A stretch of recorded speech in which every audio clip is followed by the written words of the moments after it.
Hi friends, vangibath ಹೇಗೆ ಮಾಡೋದು ಅಂತ ನೋಡ್ಕೊಳ್ಳೋಣ. ಫಸ್ಟ್ ಒಂದು ಬಾಣಲೆ ಇಟ್ಟು ಒಂದು ಸ್ವಲ್ಪ ಎಣ್ಣೆ ಹಾಕಿ, ಎಣ್ಣೆ ಸ್ವಲ್ಪ ಬಿಸಿ ಆದಮೇಲೆ ಸಾಸಿವೆ, ಕಡಲೆಬೇಳೆ, ಉದ್ದಿನಬೇಳೆ, ಒಂದೇ ಒಂದು ಕಟ್ ಮಾಡ್ಕೊಂಡಿರೋಂಥ ಈರುಳ್ಳಿ, ಸ್ವಲ್ಪ ಕರಿಬೇವಿನ ಸೊಪ್ಪು ಹಾಕಿ ಒಂದು ಸತಿ ಫ್ರೈ ಮಾಡಿ. ಈರುಳ್ಳಿ ಕಲರ್ ಚೇಂಜ್ ಆದಮೇಲೆ ಒಂದೇ ಒಂದು ಟೊಮೊಟೊ ಹಾಕಿ ಒಂದು ಸತಿ ಮಿಕ್ಸ್ ಮಾಡಿ, ರುಚಿಗೆ ತಕ್ಕಷ್ಟು ಉಪ್ಪನ್ನು ಹಾಕಿ, ಟೊಮೊಟೊ ಸ್ವಲ್ಪ ಕುಕ್ ಆದಮೇಲೆ ಕಟ್ ಮಾಡ್ಕೊಂಡಿರೋಂಥ ಬದನೆಕಾಯನ್ನು ಹಾಕಿ ಎಣ್ಣೆಲಿ ಸ್ವಲ್ಪ ಬದನೆಕಾಯಿ ಫ್ರೈ ಆಗಬೇಕು.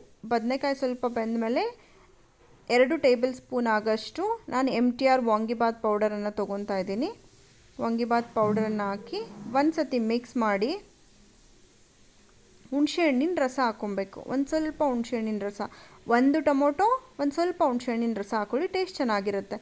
ಇವಾಗ ಹುಳಿ ಖಾರ ಎಲ್ಲ ಬೆಂದಮೇಲೆ ಲಾಸ್ಟಲ್ಲಿ ಸ್ವಲ್ಪ ಕೊಬ್ಬರಿ ತುರಿಯನ್ನು ಹಾಕಿ ಒಂದು ಸತಿ ಮಿಕ್ಸ್ ಮಾಡಿಕೊಂಡ್ರೆ ವಾಂಗಿಬಾತ್ ಗೊಜ್ಜು ರೆಡಿ ಆಯಿತು.